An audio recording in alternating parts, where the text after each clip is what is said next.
స్తోత్రాలు తండ్రి. నీ దాతృత్వమును బట్టి నీకు వందనాలయ్యా. సైన్యములకు అధిపతి అయిన యెహోవా నీకు వందనాలు తండ్రి. స్తుతులు స్తోత్రాలు దేవా యేసయ్యా. పరిశుద్ధుడా నీకు వందనాలు.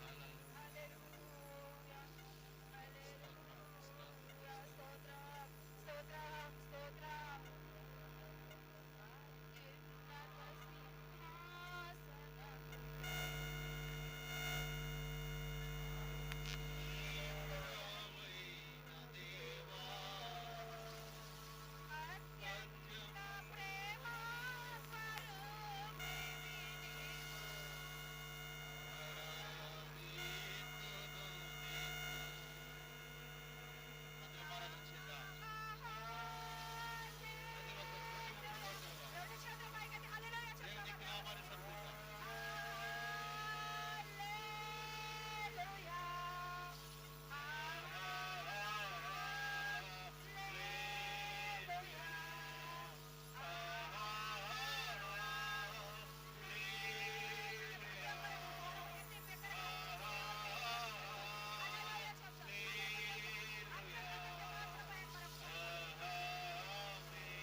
మహానిధికు తండ్రి మా దేవా మీకు స్తోత్రములు చెల్లిస్తున్నాం.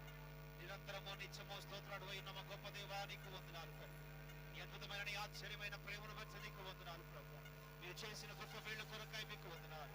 ప్రమాదకరమైన పరిస్థితుల నుంచి మమ్మల్ని తప్పించిన మా దేవా, నాదా సత్య స్వరూపమై ఉన్న మా గొప్ప దేవా నీకు వందనాలు తండ్రి.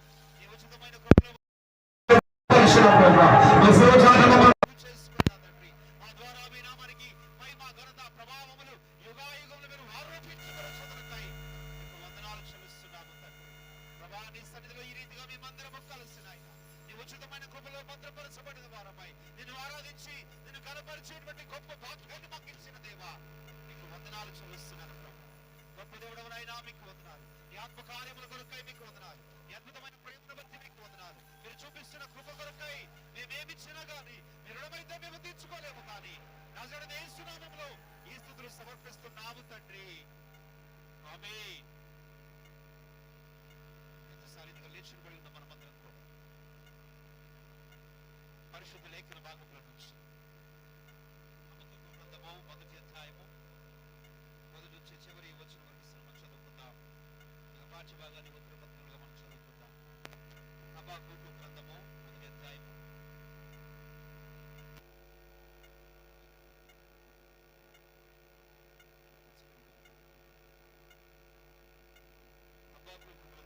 క్షమించాలి, 2వ అధ్యాయము మొదటి నుంచి చివరి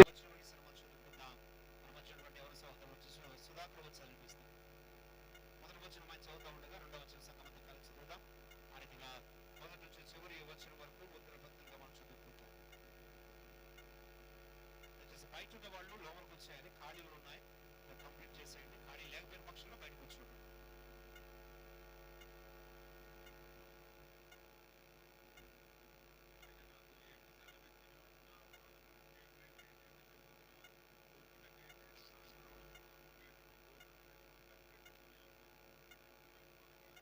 యెహోవా నాకు ఇలాగు సెలవిచ్చెను, చదువువాడు పరిగెత్తుచు చదువు వీలగునట్లు నీవు ఆ దర్శన విషయమును పలక మీద స్పష్టముగా రాయము.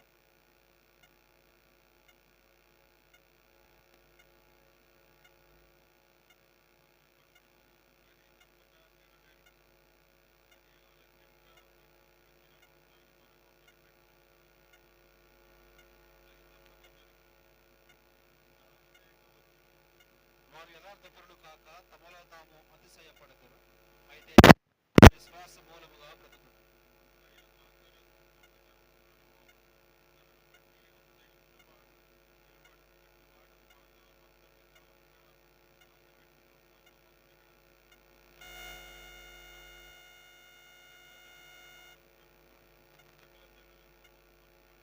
అది కాని దాన్ని ఆక్రమించి అభివృద్ధి నొందిన వారికి శ్రమ, తాకట్టు సొమ్మును విస్తారముగా పట్టుకున్న వానికి శ్రమ. వాడు ఎన్నాళ్ళు తెరుచును అని చెప్పుకొనుచు మీరందరూ ఇతరుని బట్టి ఉపమాన రీతిగా అపహాస్యపు సామెత ఎత్తుదురు కదా. నీ మీద పడుదురు.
వారికి శ్రమ, ఘనతకు మారుగా అవమానముతో నిండి ఉన్నావు.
పరిశుద్ధుడు, స్తోత్రముల మీద ఆశ్రయమైనటువంటి దేవాది దేవుని యొక్క నామమునే పూజింపబడును గాక. దగ్గరగా చెప్దాం ఆమేన్, ఆమేన్. మంచిది. వాక్యం చెప్పబోయే ముందు ఒక చిన్న ప్రశ్న. ఇక్కడ చేరి ఉన్న వారిలో ఎవరినైనా గాని కట్టము అని పిలిచారా?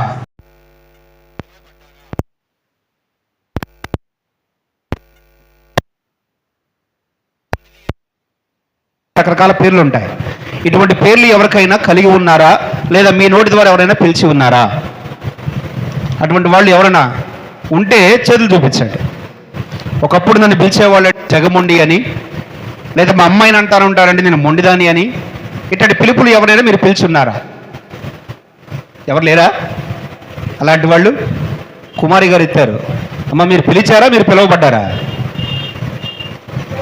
పిలువబడ్డారు, రైట్. గమనించండి, సహజంగా లోకానుసారమైనటువంటి విధానాల్లో మనం ఉచితంగా వాడే పదం అది. కొన్ని సందర్భాల్లో మన మాట విననప్పుడు మన పిల్లల్ని కానీ, లేదా కొంతమందిని మనం అంటూ ఉంటాం మహామొండిది అని, మహామొండోడని, ఇట్లా రకరకాల పేర్లతో పిలుస్తూ ఉంటారు. ఎప్పుడంటే 1కి 10 సార్లు మనం చెప్పినా కానీ మన మాట విననప్పుడు. ఎవరైతే మన మాట వినకుండా, మన మాట లెక్క చేయకుండా ఉంటారో, మా పెద్దమ్మాయిలాగా, అలాంటి వాళ్ళు ఏమంటా ఉంటాం, మొండిగటాలు అంటూ ఉంటాం. సహజంగా వాడే పదం ఊత పదం ఇది. కానీ ఈరోజు ఒక మాట మీకు జ్ఞాపకం చేస్తాను. అలాంటి మొండిగటాలు బైబిల్ గ్రంథంలో కూడా ఉన్నారు. పరిశుద్ధ గ్రంథంలో నుంచి 3 వ్యక్తుల్ని మీకు పరిచయం చేస్తారు ఈరోజు.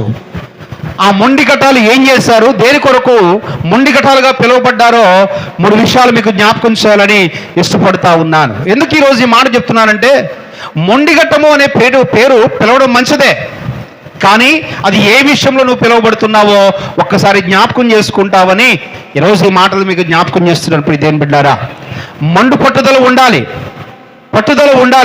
కానీ ఆ పట్టుదల దేంట్లో ఉండాలి? మొండితనం ఉండాలి. కానీ ఆ మొండితనం దేంట్లో ఉండాలి? మీరు గమనించాలి. ఇప్పుడు దేని బిడ్డారా, దేవుని యొక్క వాక్యం స్పష్టంగా జ్ఞాపకం చేస్తూ ఉంది. ఋతు గ్రంథము 1వ అధ్యాయము 16వ వచనం నుంచి కొన్ని మాటలు మనం జ్ఞాపకం చేసుకుందాం. నా వెంబడి రావద్దనియు, నన్ను విడిచిపెట్టమనియు నన్ను బ్రతిమాలు కొనవద్దు. నీవు వెళ్ళి చోటికే నేను వచ్చేదను, నీవు నివసించు చోటనే నేను నివసించదును. నీ జనమే నా జనము, నీ దేవుడే నా దేవుడు. నీవు మృతి పొందు చోటను నేనును మృతి పొందుదను, అక్కడనే పాతి పెట్టబడదను. మరణము తప్ప మరి ఏదైనాను నన్ను ప్రత్యేకించిన ఎడల యెహోవా నాకు ఎంత కీడైనా చేయనుగాక అనెను. దేవుని స్తోత్రం, హల్లెలూయా. గమనించాలి, ఇక్కడ రూతు తన అత్తగారైనటువంటి అత్తతో మాట్లాడుతున్నటువంటి మాటగా మనం చూస్తూ ఉన్నాం. ఇదేం బిడ్డారా, మీరు చాలా జాగ్రత్తగా ఇక్కడ మనం గమనించాలి. ఆ నయోమితో మాట్లాడుతున్న సందర్భం ఏంటయ్యా అంటే, నయోమి యొక్క కోడలుగా ఉన్నటువంటి వారు ఇరువురు కూడా, ఆ ఇద్దరు కూడా ఎవరెవరు? మొదటి కోడలు ఎవరు? రెండో కోడలు రూతు. వీళ్ళిద్దరూ కూడా మరి అన్య దేశంలో నుంచి వచ్చిన వారే. విగ్రహారాధన చేసుకుంటూ ఉండగా ఆ విగ్రహారాధన కుటుంబంలో నుంచి ఇక్కడికి వచ్చిన వారే.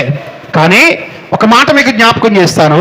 వీళ్ళిద్దరూ వివాహం చేయబడిన కొన్ని రోజులకే భర్తలు చనిపోయిన తరువాత అత్తంటుంది, అమ్మ నా భర్తని పోగొట్టుకున్నాను, మీరు మీ భర్తల్ని కూడా పోగొట్టుకున్నారు. ఇది ఏమైందో ఏ శాపమో మనకు తెలియదు. కాబట్టి మీరు ఇంకా నా వెంట ఉంటే మీకు ఎటువంటి ప్రయోజనము ఉండదు. కాబట్టి దయచేసి మీరేమనుకోవద్దు, నన్ను విడిచిపెట్టేసి మీ పుట్టింటికి వెళ్ళిపోండి, మీ స్వదేశానికి వెళ్ళిపోండి, అది మీకు మేలు. మీ తల్లిదండ్రులు మీ మంచి కోరి, మీ మేలు కోరి మరెవరితోనైనా ఒక వివాహం జరిగిస్తారు, మీ జీవితాలు బాగుపడతాయని ఆలోచన కలిగి తన కోడళ్లకు చెప్తున్నట్లుగా మనం చూస్తూ ఉన్నాం. అయితే ఆ మాట ఎప్పుడు చెబుతా ఉందని ఎదురు చూస్తున్నటువంటి కోడలు, మొదటి కోడలు ఏం చేసిందయ్యా అంటే, ఆ మాట ముగించబడక ముందే ఏం చేసింది? ఏం చేసింది? ఆ మాట చదవండి ఒకసారి.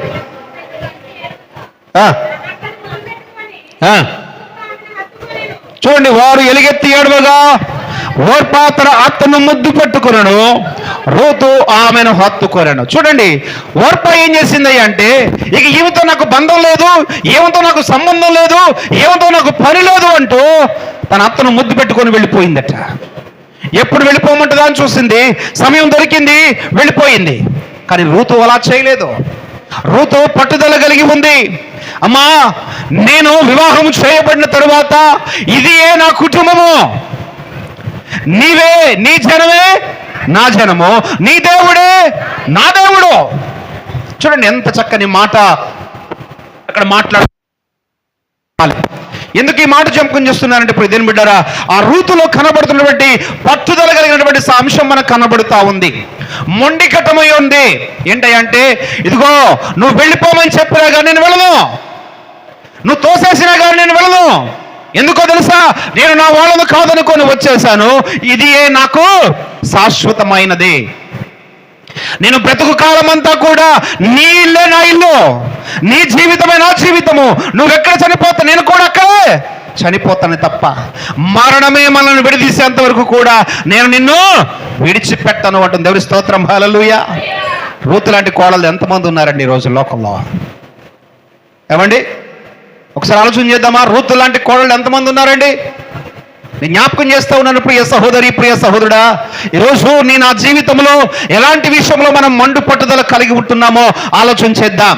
కొంతమంది ఉంటారు, బట్టలు కోరుకుంటారు, ఒక మంచి వస్త్రం కోరి నాకు ఈ సంవత్సరం ఏమైనా చేయి, నాకు రేపు బట్టలు కావాలంతే. ఆ బట్టలు కొనిచ్చేదా కోరుకోరు. అమ్మ పరిస్థితి బాగోలేదులే, ఈసారి కొంటాలే అన్నా కానీ ఊరుకుంటారు? అసలు ససేవిరా ఒప్పుకోరు. మీరేమైనా చేయండి, నాకు అనవసరం, నాకు మాత్రం ఏం కావాలి, రేపటికి బట్టలు కావాల్సిందే, రేపటికి నేను అడిగిందల్లా ఇవ్వాల్సిందే. దీన్ని మండు పట్టుదల అంటారు. ఇది లోకానుసారమైనది, అది ఆశీర్వాదము తెచ్చిపెట్టదు. అటువంటి విషయాల్లో కలిగి ఉన్న మొండి పట్టుదల కాదు. కానీ దేవుని యొక్క వాక్యం ఇక్కడ చెప్తుంది, ఆత్మ సంబంధమైన విషయంలో నీవు పట్టుదల కలిగి దేవుని యొక్క సన్నిధిలో నువ్వు మొర్ర పెడితే దేవుడు నీ పట్ల కార్యాలు జరిగిస్తాడు. ఏదైతే మార్పు కోరుకుంటున్నావో, ఏదైతే ఆశిస్తున్నావో, ఏ ధనం అయితే కావాలనుకుంటున్నావో, ఏ ఉద్యోగం అయితే కావాలనుకుంటున్నావో, ఏ జ్ఞానం అయితే కావాలనుకుంటున్నావో, ఏ ఐశ్వర్యం అయితే నువ్వు కావాలనుకుంటున్నావో, నీ గృహమును ఎలా మార్చుకోవాలనుకుంటున్నావో, దాని విషయంలో నువ్వు పట్టుదల కలిగి దేవుని సన్నిధిలో ప్రార్థన చేయి. దేవుడు నీ ప్రార్థన ఆలకిస్తాడు. యాకోబు రాత్రంతా పునుగులాడాడు, విడిచిపెట్టమన్నా కానీ విడిచిపెట్టలేదు. ప్రియదేవుని బిడ్డలారా, మొండి పట్టుదల, అలాంటి పట్టుదల ఈరోజు నీలో ఉండాలి. దాని కొరకు నీ పట్టుదల ఉండాలి. కానీ శరీరానుసారమైన వస్త్రాల కోసము, శరీరానుసారమైన అందాల కోసము, శరీరానుసారమైన లోక సంబంధమైన ఇచ్చల కోసము కాదు. వాటి కోసం నువ్వు ప్రయాసపడుతున్నావా? అందము మోసకరమని రాయబడతా ఉంది. లోక సంబంధమైనంత కూడా నాశనమే తప్ప ఆశీర్వాదం కాదు. అది దాంట్లో సంతోషం లేదు, దాంట్లో ఆనందము దొరకదు. మరి నీకు సంపూర్ణమైన ఆనందం ఎక్కడ దొరుకుతుంది? సంపూర్ణమైన సమాధానం నీకు ఎక్కడ లభిస్తుంది? పరిపూర్ణమైన శాశ్వతమైన ఆశీర్వాదాలు నువ్వు ఎలా పొందుకోగలుగుతావయ్యా అంటే, దేవుని యొక్క సన్నిధిలో నువ్వు పట్టుదల కలిగి ప్రార్థించినప్పుడు. రూతు అంటుంది, నువ్వు విని చెప్పు, నేను నిన్ను విడిచిపెట్టను అని చెప్పేసి గట్టిగా హత్తుకుందట. దేవుని స్తోత్రం, హల్లెలూయా. ఈరోజు దేవుని హత్తుకోగలుగుతున్నావా? నీవు ప్రార్థనాపూర్వకముగా దేవుని నువ్వు హత్తుకోగలిగితే దేవుడు నీ పట్ల కార్యాలు జరిగిస్తాడట. దేవుని స్తోత్రం, హల్లెలూయా. లేదు, వర్పాలాగా ముద్దు పెట్టే స్థితిలోనే ఉన్నావేమో, అంటే నామకార్థమైన ప్రార్థనలు చేసి లేచిపోతున్నావేమో.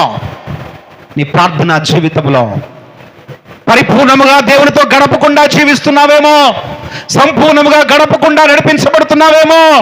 ఏమై ఉన్నావు ఈరోజు? ఒకసారి ఆలోచన చేసుకున్న ప్రియ దేవుని బిడ్డలారా, ఓర్పాలాగా ముద్దు పెట్టుకొని వెళ్ళిపోయే స్థితిలో నీవు ఉంటే, అంటే దాని అర్థం ఏంటయ్యా అంటే, ప్రార్థన చేయాలి కదా అని ప్రార్థన చేస్తున్నావేమో, ప్రార్థించమన్నారు కదా అని ప్రార్థిస్తున్నావేమో, ఇది ప్రార్థన చేసే సమయము కదా అని ప్రార్థన చేస్తున్నావేమో. ఒకవేళ అలాంటి జీవితం నీలో ఉంటే ఓర్ప తెచ్చుకున్న శాపమే తప్ప ఆశీర్వాదము నీ జీవితంలోకి రాదు. ఎందుకో తెలుసా? నీ ప్రార్థన దేవుని యొక్క సన్నిధికి చేరదు, అది దేవుని సన్నిధికి వెళ్ళదు. గుర్తుపెట్టుకోవాలి ఇప్పుడు దేని బిడ్డారా, రూతులాగా హత్తుకునే రీతిలో నీ ప్రార్థన ఉండాలి. అనగా దేవునితో గడుపుతున్నప్పుడు నీ కన్నీరు కారుస్తుండగా నువ్వు చేసేటువంటి మొర, నువ్వు చేసేటువంటి ప్రార్థన, నీ హృదయాంతంలో నుంచి వచ్చేటువంటి ఆ అలజడి గోజ దేవునికి వినపడాలి. అది మాత్రమే దేవుని సన్నిధికి చేరుతుంది. యాకోబు అన్నాడు, నీవు నన్ను ఆశీర్వదించే వరకు కూడా నేను నిన్ను విడిచిపెట్టను అన్నాడు. దేవుని స్తోత్రం, హల్లెలూయా. అలాంటి ప్రార్థన మీరు ఎప్పుడైనా చేయగలిగారా? నా భర్తను మార్చేంత వరకు కూడా నేను ఈ స్థితిలో నుంచి మారను అని ఎప్పుడైనా ప్రార్థన చేయగలిగారా? కొంతమంది ఉంటారు, ఉపవాసాలు చేస్తూ ఉంటాం, ప్రయోజనం లేని ఉపవాసాలు. మీకు అనేక మార్లు చెప్తా ఉంటాను, నామకార్థమైన ఉపవాసాలు మీరు ఎప్పుడు చేయకండి అమ్మా. ప్రతి బుధవారం ఉపవాసం ఉంటామండి, ప్రతి శుక్రవారం ఉపవాసం ఉంటామండి. ప్రయోజనం ఏముంది? ప్రయోజనం ఏముంది? నువ్వు బుధవారం ఉపవాసం ఉంటేనే, శుక్రవారం ఉపవాసం ఉంటేనే, లేదు 50 రోజుల ఉపవాసం ఉంటే, 40 రోజుల ఉపవాసం, ఇట్లా రకరకాల ఉపవాసాలు చేస్తూ ఉంటాం. కొంతమంది ఉంటారు 3 రోజుల ఉపవాసం, కొంతమంది 7 రోజులు, కొంతమంది 40 రోజులు, కొంతమంది ఈ మధ్యకాలంలో చూస్తా ఉన్నాం మరి కొంతమంది అయితే 50 రోజులు చేస్తున్నా. మంచిదే, కానీ చేసేటువంటి ఉపవాసానికి అర్థం ఉందా? యథార్థంగా చేస్తున్నావా?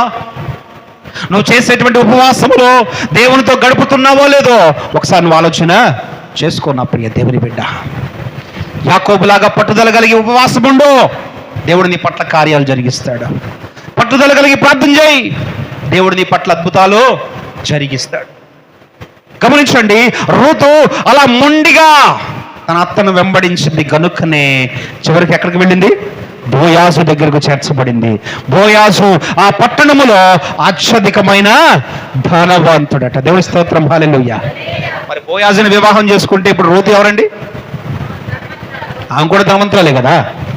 చూడండి దేవుడు ఎలా దీవిస్తున్నాడో, ఎలా ఆశీర్వదించాడో. ఒకవేళ వార్పాతో పాటు అక్క నేను కూడా వచ్చేస్తాను ఆగక్క అని వెళ్ళిపోయి ఉంటే, నువ్వు ఎక్కడికి వెళ్తే నేను కూడా అక్కడికే వస్తాను, ఎందుకంటే మన ఇద్దరిది ఒకే ఊరు కదా, ఎలా వచ్చామో అలాగే వెళ్ళిపోదామని ఆ రోజు ఓర్పాతో అరిగి ఉంటే ఈరోజు రూతు పరిస్థితి ఏంటి? రూతు దీవించబడేదా? రూతు ఆశీర్వదించబడేదా? ఒకసారి ఆలోచన చేయండి దేని బిడ్డారా. ఈరోజు నీ నిర్ణయాలు కూడా అలాగే ఉన్నాయేమో. నీ నిర్ణయాలు ఏ విధంగా ఉన్నాయో ఆలోచన చేసుకోమని ఒకసారి జ్ఞాపకం చేస్తా ఉన్నాను. దేవుని స్తోత్రం, హల్లెలూయా, హల్లెలూయా. మరొక మాట మీకు జ్ఞాపకం చేస్తాను. 2వ రాజుల గ్రంథము 2వ అధ్యాయము 2వ అధ్యాయం మొదటి నుంచి కొన్ని మాటలు మనం జ్ఞాపకం చేసుకుందాం.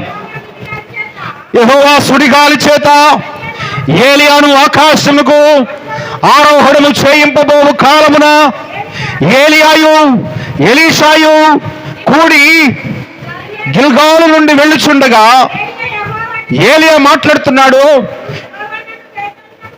యెహోవా నన్ను బేతేలుకు పొమ్మని సెలవిచ్చున్నాడు గనుక నీవు దయచేసి ఇక్కడ ఉండుమని ఎలీషాతో అన్నాడట. దేవుని స్తోత్రం, హల్లెలూయా, హల్లెలూయా. ఆయన ఆరోహణము చేయబడక ముందు జరిగిన సంఘటన గురించి మాట్లాడుతూ ఉన్నాడు. ఇక్కడ మనం చూస్తూ ఉన్నాం, ఏలియా ఎలీషాలు ఇద్దరు కూడా గురు శిష్యులు. గురువు గారు మాట్లాడుతున్నాడు, ఏలియా అంటున్నాడు, ఎలీషా ఇదిగో దేవుడు నన్ను బేతేలుకు రమ్మంటున్నాడు, కాబట్టి నువ్వు ఇక్కడే ఉండు, దేవుని పిలుపు మేరకు నేను అక్కడికి వెళుతున్నానయ్యా అంటే ఎలీషా ఏమన్నాడండి? చూడండి, యెహోవా జీవము తోడు, నీ జీవము తోడు, నేను నిన్ను విడువనని చెప్పగా వారిద్దరును కూడా బేతేలునకు ప్రయాణము చేసినాడు. దేవుని స్తోత్రం, హల్లెలూయా. ఆ తరువాత మీరు కింద చదువుకుంటా వెళుతుంటే ఎరికో కూడా రమ్మన్నాడు అని చెప్పినప్పుడు చూడండి, బేతేలులో ఉన్న ప్రవక్తల శిష్యులు ఎలీషా యొద్దకు వచ్చి, నేడు యెహోవా నీ యొద్ద నుండి గురువును పరమునకు తీసుకొని పోవునని నేను ఎరుగుదువా అని ఎలీషాను అడుగుగా అతడు నేను ఎరుగుదును, మీరు ఊరుకుండుడనెను. చూడండి, పిమ్మట మళ్ళీ ఏలి అంటున్నాడు, ఎలీషా యెహోవా నన్ను ఎరుకోకు పొమ్మని చెప్తా ఉన్నాడు, నేను వెళుతున్నాను, నువ్వు జాగ్రత్తగా ఉండన్నాడు. అక్కడ మీరు అర్థం చేసుకోవాలి 2 విషయాలు. ఇందాకేమో ఎక్కడికి వెళ్ళమన్నాడు? గిల్గాలు నుంచి బేతేలుకి వెళ్ళమని చెప్పాడు. నేను వెళుతున్నాను, నువ్వు ఇక్కడ ఉండన్నాడు. ఎలీషా ఏమన్నాడు? ఆ మాటకి ఏమన్నాడు? నీ జీవము తోడు, దేవుని జీవము తోడు, నేను నీతోనే ఉంటాను తప్ప నేను ఒక్కడిగా ఇక్కడ ఉండను అన్నాడు. గురువు చెప్పిన మాట శిష్యుడు ఆచరించాలే కానీ దాన్ని ఏం చేయాలి? అతిక్రమించకూడదు కదా. కానీ ఇక్కడ ఎలీషా ఏం చేస్తున్నాడు? అయ్యా నేను నీతోనే ఉంటా, ఎందుకో తెలుసా? నువ్వు ఆత్మ సంబంధివై, నీతో ఉంటే నా జీవితం కూడా ఆత్మలో వర్ధిల్లుతుంది. నేను నీతో విడిచి ఉండకుండా విడిగా ఒంటరిగా ఉన్నానా, నాలో ఉన్న ఆత్మ నశించిపోతుందని ఒక ఆలోచన కలిగిన వాడై ఉండి ప్రభువుతో మాట్లాడుతున్నాడు. ప్రభు ప్రేరేపణ బట్టి ఏలియాతో మాట్లాడుతున్నాడు. ఏమన్నా తెలుసా, నువ్వెక్కడికి వెళితే నేను కూడా అక్కడికే వస్తాను, నువ్వెక్కడ ఉంటే నేను కూడా అక్కడే ఉంటాను, నువ్వెక్కడ నివాసం ఉంటే నేను కూడా అక్కడే నివాసం ఉంటాను అన్నాడు. దేవుని స్తోత్రం. హల్లెలూయా, హల్లెలూయా. మీరు ఇంకా కిందకు మీరు చదువుకుంటా వెళ్ళండి. తర్వాత ఇంటికి వెళ్ళిన తర్వాత తీరిగ్గా మీరు కింద వచ్చి చదువుతూ వెళుతూ ఉన్నప్పుడు కిందకు వెళ్ళిన తర్వాత ఏలి అంటాడు, ఎలీషా నా దగ్గర నుంచి నువ్వేం కోరుకుంటున్నావయ్యా అంటే, అయ్యా నీవు కలిగి ఉన్న ఆత్మలో రెండంతల ఆత్మ నాకు కలగచేయి నాయనా, నాకు అనుగ్రహించు. మాట చదవనమ్మా, చదవండి మాట. రెండు పాళ్ళు చూడండి.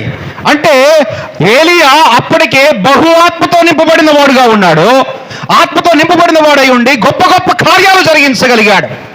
దానిని బట్టి ఎలీషా ఆశ అంటే ఆ ఆత్మ నాకు కూడా కావాలి, ఆ ఆత్మతో నేను కూడా నింపబడాలి, దేవుని కార్యాలు నీకులాగానే నేను కూడా అనేక చోట్ల జరిగించాలి. దేవుని స్తోత్రం. హల్లెలూయా.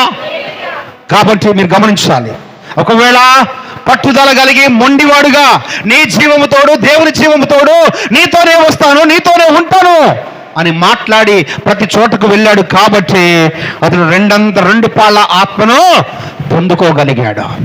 ఒకవేళ ఏలియా బేతేలుకు వెళుతూ ఉండిపోమన్నప్పుడు ఎలీషా అక్కడే ఉండిపోయి ఉంటే, సరే గురువు గారు మీరు చెప్పినట్టుగా చేయాలి కదా, నేను ఎక్కడ ఉంటా మీరు వెళ్ళండి అని ఉంటే దేవుని ఆత్మ పొందుకునేవాడా? దేవుని ఆత్మను పొందుకునేవాడు కాదు. చూడండి, ఎరుకో పట్టడానికి వెళుతున్నప్పుడు నేను వెళుతున్నా నీవు ఉండు అన్నప్పుడు కూడా అక్కడ కూడా ఏం మాట్లాడాడు, అబ్బాబ్బే కుదరదు, నువ్వెక్కడికి వెళితే నేను కూడా అక్కడికే వస్తాను. పట్టుదల కావాలి, పట్టుదల కలిగి ఉండమని చెప్తున్నాను. అది ఏ పట్టుదల అంటే మొండి పట్టుదల. ఆ మొండి పట్టుదల దేని విషయంలో అంటే శరీర సంబంధమైన విషయాలు కాదు, కానీ ఆత్మ సంబంధమైన విషయాల్లో నీకు మొండి పట్టుదల రావాలి. అప్పుడే దేవుని కార్యాలను మనము చూడగలుగుతాం. దేవుని స్తోత్రం. హల్లెలూయా, హల్లెలూయా. ఎలీషా అలా మొండిగా పట్టుదల కలిగి ఏలియాను వెంబడించాడు కాబట్టి రెండంతల ఆత్మను పొందుకోగలిగాడు. ఈరోజు నీ పనులు ఎలాగున్నాయి? దేవుని యొక్క సన్నిధిలో నువ్వు ఎలా గడుపుతున్నావు? దేవునితో నువ్వు ఎలా మాట్లాడుతున్నావో ఒకసారి ఆలోచన చేసుకున్న ప్రియ దేవుని బిడ్డారా. ప్రతి తల్లి కోరుకునేది ఏం తెలుసా? నా బిడ్డలు క్షేమంగా ఉండాలని. ప్రతి తండ్రి కోరుకుని తెలుసా? నా బిడ్డలు ఎప్పుడు సంతోషంగా ఉండాలి అని. ప్రతి ఒక్కరూ కోరుకునేది అదే.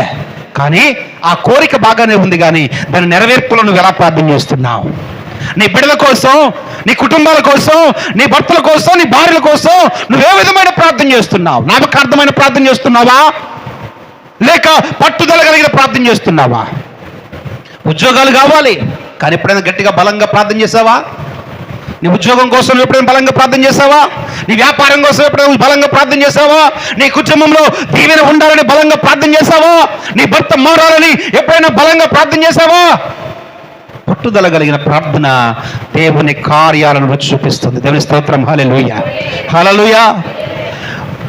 యాకోబు తొడ వసిలినా గాని, జాతకాలకించాలి, యాకోబు తొడ వసిలినా గాని అతనిలో ఉన్న పట్టుదల చేజారిపోలేదట. దేవుని స్తోత్రం. హల్లెలూయా. బలహీనుడై ఉన్నప్పటికీ కూడా దేవుణ్ణి ప్రార్థించే విషయంలో ఏ మాత్రము ఏం చేశాడండి? నిర్లక్ష్యం చేయలా. జాతకాలకించాలి. నువ్వేం చేసినా కానీ దీవించే వరకు కూడా నేను విడిచిపెట్టనున్నాడు యాకోబు. నీ ప్రార్థన నాకు నచ్చింది, మెచ్చాను, ఈ ప్రార్థన ఆలకించాను. ఇదిగో ఇకపైన నీ పేరు యాకోబు కాదు, ఇశ్రాయేలు అని దీవించాడు. దేవుని స్తోత్రం. హల్లెలూయా. ఈరోజు నీ బండుగా పట్టుదల కలిగి నువ్వు ప్రార్థన చేయి. దేవుడు తప్పనిసరిగా నీ కుటుంబంలో గొప్ప కార్యాలు జరిగిస్తాడు. ఉపవాసం ఉండాలి అనుకుంటున్నావు, మంచిదే. 3 దినాల ఉపవాసం చేయాలనుకున్నప్పుడు ఏం చేయాలి తెలుసా? ఉపవాసం అంటే ఏంటండి? చెప్పాలి. ఉపవాసం అంటే ఏంటి? ఫర్ ఎగ్జాంపుల్, లేచినది కాడించి 3 గంటల వరకు అసలు ఏమీ తినకూడదని పెట్టుకుంటూ ఉంటాం. సహజంగా అందరూ చేసేది 90% చేసేటువంటి ఉపవాసం అదే, ఎక్కువ శాతం. 3 గంటల వరకు ఏమీ పుచ్చుకోకూడదు, అసలు ఏం తీసుకోకూడదు. 3 గంటల తర్వాత ఏదైనా తీసుకుందాము. అది కూడా కొంతమంది టిఫిన్ అని తీసుకుంటూ ఉంటారు, కొంతమంది భోజనం చేస్తూ ఉంటారు, కొంతమంది పాలు మాత్రమే తాగుతూ ఉంటారు. ఇలా రకరకాల ఉపవాసాలు మనం చేస్తూ ఉంటాం. కానీ నువ్వు చేసేటువంటి 3 దినాల ఉపవాసం అసలు దేనికోసం? ఒక అంశం అనేది ఉంటుంది కదా, ఒక అంశం కోసం నువ్వు ప్రార్థన చేస్తున్నావు. అయ్యా, నా పిల్లవాడికి మంచి ఉద్యోగం రావాలయ్యా, నా కుమార్తెకు మంచి సీట్ రావాలయ్యా, నా కుమార్తె పాస్ అవ్వాలయ్యా, నా కుమార్తె మంచి భవిష్యత్తు కలిగినటువంటి వివాహం జరగాలయ్యా అని అనేక అంశాలు మిళితం చేసుకొని ప్రార్థన చేస్తూ ఉంటాం. ఈ ప్రార్థనలు దేని కొరకైతే మనం చేస్తున్నామో అసలు అంశం కోసం ఆ 3 దినాల్లో నువ్వు ఎంతసేపు ప్రార్థన చేస్తున్నావు? అసలు ఆలోచించే దేని బిడ్డారా, ఆ 3 దినాలలో నువ్వు ఎంతసేపు ప్రార్థన చేసావు, ఎంతసేపు దేవుల్లో గడిపావు, ఎంతసేపు నీ బిడ్డల కోసం నీ ఆశను దేవుని ముందు కక్కావు? గుర్తుపెట్టుకో, దేవుని సన్నిధిలో నువ్వు పట్టుదల కలిగి ప్రార్థన చేయకోకుండా దేవుని కార్యాలు జరగాలి అంటే జరగవు. అందుకే సామెత ఊరిని లేదు, పెద్దలు అంటూ ఉంటారు, అడగందే అమ్మాయినా ఏం పెడదంట? ఏం పెడ చెప్పండి అమ్మా? అన్నం పెట్టదంట. ఎవరు? కన్న తల్లి. కొంతమంది అంటూ ఉంటారు, కన్న తల్లి ఏం చేస్తుందంట? కడుపు చూస్తుంది, కట్టుకున్న భార్య జేబు చూస్తుందన్న సామెత కూడా ఉంది. ఇవన్నీ నానుడి సామెతలు. బట్ నేనేమంటాను అంటే ఇక్కడ ఒక సామెత మీరు తీసుకోవాలి, అడగందే అమ్మాయినా అన్నం పెట్టదు. ఆ మాట విషయంలో దేవుని సన్నిధిలో ప్రార్థన చేయకుండా, దేవుడిని అనుకోకుండా దేవుడు ఎలా చేస్తాడు? ఇక్కడ ఒక మాట వాడతారు, ఏంటంటే దేవుడు అన్నీ తెలుసు కదండి, దేవుడు నా విషయాలు ఏంటో అన్నీ తెలుసు కదా, సహాయం చేయడా అనుకుంటా ఉంటా. చేస్తాడు, సహాయం చేయడు కాదు, కానీ నువ్వు మొదలుపెట్టాలి కదా, అడగాలి కదా, దేవుని సన్నిధిలో ప్రార్థించాలి కదా, అప్పుడే దేవుని కార్యాలు నీ జీవితంలో జరుగుతాయి. దేవుని స్తోత్రం. హల్లెలూయా, హల్లెలూయా. దేవునికి ఇష్టడుగా అనేక మార్లు చెప్పాను, దేవునికి ఇష్టడుగా నువ్వు ఉన్నప్పుడు, దేవుడు మెచ్చేవాడుగా నువ్వు ఉన్నప్పుడు దేవుడు నీ పట్ల ఇంకా గొప్ప కార్యాలు జరిగిస్తాడు. దానికి ఉదాహరణ కూడా మీకు కోకొలలుగా చెప్పాం. ఇప్పుడు నా బిడ్డ ఉంది, నా బిడ్డ నేను చెప్పినట్టుగా విందనుకోండి, నేను చెప్పిన పనుల్లో చేసింది అనుకోండి, సాయంత్రం ఏమడుగుతుందే? అప్పుడప్పుడు నాకు కాలు బాగా నొప్పి వచ్చింది అనుకోండి, అమ్మ కొద్దిసేపు కాలు నొక్కమ్మంట. కొద్దిసేపు కాలు నొక్కగానే ఏమడుగుతుంది వేసేవాళ్ళు? కాలు నొక్కుతాగా నాకేమి ఇస్తావు అంటూ ఉంటారు. నీకేం కావాలి చెప్పంట. 5 స్టార్ చాక్లెట్ ఏదో అడుగుతారు, అది కొనిస్తా అంట నొక్కేదాకా. నొక్కిన తర్వాత 2 రోజులు 3 రోజులు గడుపుతాం. మళ్ళీ ఏంటంటే తెల్లారి పొద్దున మళ్ళీ పని చేస్తారా లేదా, మళ్ళీ వెంటనే చేశారు అనుకోండి, ఆ తెల్లారిని వాళ్ళు అడిగిన దానికి డబ్బులు ఇప్పిస్తా. ఎందుకంటే పని వింటున్నారు, మాట వింటున్నారు. అదే మాట లేదనుకోండి, కొన్నావు, ఇప్పిను పెండింగ్ పెట్టేస్తా. అట్లా ఎందుకు అంటే నా మాట వింటలేదు, నీ జాతకాలకి ఇన్సాలి. ఇప్పుడు నా మాట విన్నారు కాబట్టి ఏం చేస్తాను నేను? వాళ్ళకి నచ్చింది మెచ్చింది కొనిస్తున్నాను. అది దేవుని విషయంలో కూడా అంతే. దేవునికి ఇష్టడుగా నువ్వు ఉన్నప్పుడు దేవుని కార్యం ఎందుకు జరిగించడు? దేవుడు మెచ్చేవాడుగా నువ్వు ఉన్నప్పుడు నీ జీవితంలో, నీ కుటుంబంలో గొప్ప కార్యాలు ఎందుకు చేయడు? ఒకసారి ఆలోచన చేయి. నా ప్రియ సహోదరి, నా ప్రియ సహోదరా, దేవుని యొక్క వాక్యాన్ని వెంటనే నీ జీవితంలో ఈరోజు అద్భుతము జరుగునుగాక. ఆమేన్. దేవుని స్తోత్రం. హల్లెలూయా, హల్లెలూయా. చీరల విషయం నీ మొండి పట్టుదల విడిచిపెట్టు, లోక సంబంధమైన విషయం నీ మొండి పట్టుదల విడిచిపెట్టు, లోక సంబంధమైన వస్త్రాల విషయంలో, లోక సంబంధమైన అవసరాల నిమిత్తం నీవు కలిగి ఉన్న మొండి పట్టుదల వృధా, అది ప్రయోజనము లేనిది. అదే మొండి పట్టుదల దేవుని సన్నిధిలో ప్రార్థించి నువ్వు అడిగిన దానికంటే రెట్టింపు ఘనత నీకు ఇస్తాడు నా దేవుడా. దేవుని స్తోత్రం. హల్లెలూయా, హల్లెలూయా. మీరు గమనించండి ప్రియమైన బిడ్డలారా. అంతేకాదు, 3వ విషయం కూడా మీకు జ్ఞాపకం చేస్తున్నాను. ఆదికాండం 32వ అధ్యాయం 26వ వచనం.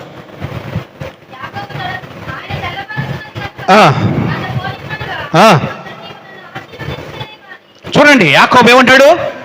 నీవు నన్ను ఆశీర్వదించితేనే కానీ చదువు.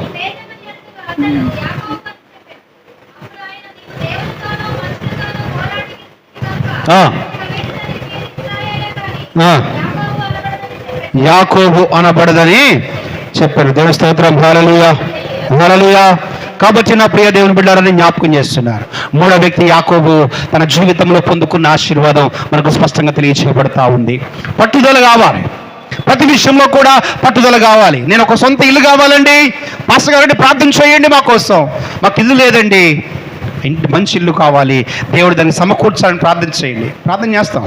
మరి నీ పట్టుదల ఏది? నీ ఇంటి కోసం నువ్వు ఎన్ని రోజులు ప్రార్థన చేస్తున్నావు? దేవునితో ఎంతగా మాట్లాడుతూ ఉన్నావు? పాస్టర్ గారండి మాకు అప్పులు ఎక్కువగా ఉన్నాయండి, అప్పులు తీర్చాలని ప్రార్థన చేయండి. మంచిదే, అప్పులు తీర్చబడాలి. మరి అప్పుల కోసం నువ్వెంత ప్రార్థన చేస్తున్నావు? ఆలోచన చేద్దాం. ప్రతి విషయంలో కూడా పట్టుదల కావాలి. పట్టుదల కలిగి నువ్వు ప్రార్థన చేసినప్పుడు అది ఎలాంటిదైనా సరే, నీకు అసాధ్యమైందంటూ ఉండే దేవునికి మాత్రము సమస్తమును సాధ్యపరిచేవాడు కదా. మరి పట్టుదల కలిగి ప్రార్థన చేసినప్పుడు నీ యొక్క పిల్లల విషయంలో కానీ, నీ భర్త విషయంలో కానీ, నీ భార్య విషయంలో కానీ దేవుడు కార్యాలు ఎందుకు చేయడండి? దేవుడు అద్భుతాలు ఎందుకు చేయడండి? ఒకసారి ఆలోచన చేసుకున్న ప్రియ దేవుని బిడ్డారా. అందుకే నేను జ్ఞాపకం చేస్తున్నాను, దేవుని సన్నిధిలో దేవునికి ఇష్టడుగా ఉంటూ, నిలకడగా ఉంటూ నువ్వేం చేయాలి? పట్టుదల కలిగి ప్రార్థించినప్పుడు దేవుడు నీ పట్ల కార్యాలు చేస్తాడు. అది నీ భర్త అయినా, నీ పిల్లవాడైనా, పిల్లదైనా, ఎవరైనా సరే వారి జీవితాల్లో ఆశీర్వాదము రావాలి అనే ఆ తపన ఏదైతే ఉందో అది నెరవేర్చబడాలి అంటే, నీ కుటుంబాలు దేవుల్లో కట్టబడాలి అంటే కొంతమందికి ఉంటుంది. కొన్ని కుటుంబాలుగా వచ్చారనుకోండి, వాళ్ళని చూసి నాకు ఎంతో కొంత గిల్టీగా ఫీల్ అవుతూ ఉంటాను. ఎందుకయ్యా అంటే, చూడండి వాళ్ళ కుటుంబం మొత్తం వచ్చారు, నా కుటుంబం ఉంది, ఎందుకు గిల్టీగా ఫీల్ అవుతూ ఉంటాను. వాళ్ళందరూ కలిసి వచ్చి ఇంటిలో పాది వచ్చేసారు, అట్లాగే నా ఇల్లు కూడా, నా ఇంట్లో ఉన్న వాళ్ళందరూ కూడా గుళ్ళోకి వచ్చి కూర్చుంటే ఎంత బాగుండేను, ఎంత బాగుంటుంది అనిపిస్తూ ఉంటుంది. కొంతమంది భార్యలకు ఉంటుంది, నేను ఎప్పుడు చూసినా ఎన్నిసార్లు చెప్పినా రాడు, ఆయన కూడా వస్తే ఎంత బాగుండు, నాతో పాటు ఆయన కూడా వచ్చి మందిరంలో కూర్చుంటే ఎంత బాగుంటుంది అనిపిస్తూ ఉంటుంది. మరికొంతమందికి ఉంటుంది, అరే ఎప్పుడు మేము వెళ్తాం, నా పిల్లలు ఎందుకో బయటే తిరుగుతూ ఉంటారు, బయట ఆడుతూ ఉంటారు, రారు, ఆ పిల్లలు దేవుని సన్నిధికి రావాలని ఎంత ప్రార్థన చేస్తున్నారో అయినా రావడం లేదు. ఒక ఆశ ఏదో ఒక మూల కలుగుతూ ఉంటుంది. కానీ ఒక మాట జ్ఞాపకం చేస్తున్నాను, అటువంటి విషయాల్లో పట్టుదల కలిగి ప్రార్థన చేయి, దేవుడు తీసుకొచ్చుకొని కూర్చోబెడతాడు. దేవుని స్తోత్రం. హల్లెలూయా, హల్లెలూయా. కాబట్టి నా ప్రియ దేవుని బిడ్డరా, ప్రతి విషయంలో కూడా మనకి ఏముండాలి? పట్టుదల. ఏ విషయంలో? ఆత్మ సంబంధమైన విషయంలో, శరీరానుసారమైన విషయంలో కాదు, ఆత్మ సంబంధమైన విషయంలో మొండి పట్టుదల కలిగి ప్రార్థన చేయి, దేవుడు కార్యాలు చేస్తాడు. ఎందుకు చేయడో అప్పుడు చూద్దాం. దేవా నా జీవితంలో ఎందుకు చేయవా ఈ కార్యం? ఎందుకు నిర్లక్ష్యం చేస్తున్నావు? నేనే తప్పు చేశాను, ఒకవేళ నేను తప్పు చేస్తే తప్పు నాకు తెలియచేయి, ఇప్పుడే నీ సన్నిధిలో ఒప్పుకుంటానయ్యా. నువ్వు ధైర్యంతో అడుగు, దేవుడు ఆటోమేటిక్గా నువ్వు ఏదైనా పొరపాటు ఉంటే నీకు తెలియచేస్తాడు, ఏదైనా తప్పు ఉంటే నీకు తెలియచేస్తాడు. ఆ తప్పును వెంటనే ఒప్పుకో, ప్రభువా ఈ పొరపాటు చేశానయ్యా, నన్ను క్షమించు, నిజమే నేను చేసింది తప్పే, నన్ను మన్నించు, కానీ నా కుటుంబాన్ని దీవించు అని ప్రార్థన చేస్తే తప్పకుండా దేవుడు కార్యము జరిగిస్తాడు. దేవుని స్తోత్రం. హల్లెలూయా, హల్లెలూయా. మీకు అర్థమైందండి?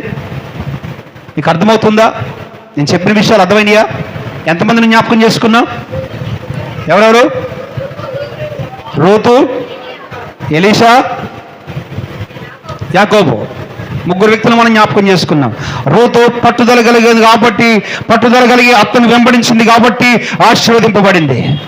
ఎలీషా ఏలియాతో పట్టుదల కలిగి మరి వెంబడించాడు కాబట్టి అత్యధికమైన ఆశీర్వాదాన్ని పొందుకోగలిగాడు. యాకోబు మొండి పట్టుదల కలిగి దేవుని సన్నిధిలో గోచారాడు కాబట్టి ఇశ్రాయేలుగా దీవించబడ్డాడు.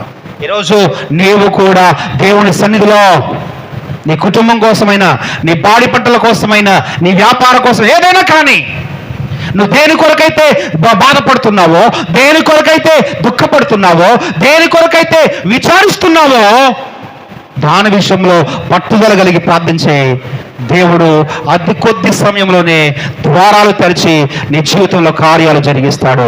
అట్వితిగా మన కుటుంబాల్ని బలపరిచి స్థిరపరచును గాక. ఆమేన్. తల ఉంచుకుందాం, ప్రార్థన చేసుకుందాం. తల ఉంచి ప్రార్థన చేసుకుందాం. దేవా నీ సన్నిధిలో నేనేమై ఉన్నాను, నన్ను ఎత్తుపట్టి నడిపిస్తున్నా మా గొప్ప దేవా, నీకు వందనాలు చెల్లిస్తున్నానయ్యా. మీరు మమ్మల్ని జ్ఞాపకం చేసుకుంటుందిక నీకు వందనాలు తండ్రి. నీ కృపలో మమ్మల్ని బలపరిచిన మా గొప్ప దేవుడు నాయనా మీకు వందనాలు. నీ అద్భుతమైన, నీ ఆశ్చర్యమైన కార్యాల కోరకాయ మీకు వందనాలు తండ్రి. సహాయం చేసిన మా రాజా మీకే స్తుతులు స్తోత్రాలు చెల్లిస్తున్నాను ప్రభువా. అద్భుతాలు చేస్తున్నవాడా మీకు వందనాలు, కృప చూపిస్తున్నవాడా మీకు వందనాలు. మా పరమ తండ్రి అయిన దేవా మీకే స్తుతులు స్తోత్రాలు చెల్లిస్తున్నాను ప్రభువా. సర్వశక్తిమంతుడు అయిన దేవా మీకు వందనాలు తండ్రి. నీ పరిచర్యలో ప్రభువా నేనేమై ఉన్నాను, నీ సన్నిధిలో నీ సంఘంలో నేనేమై ఉన్నాను, ఎలా జీవిస్తున్నానో నన్ను జ్ఞాపకం చేసుకో తండ్రి. ఓర్పల్లాంటి జీవితాన్ని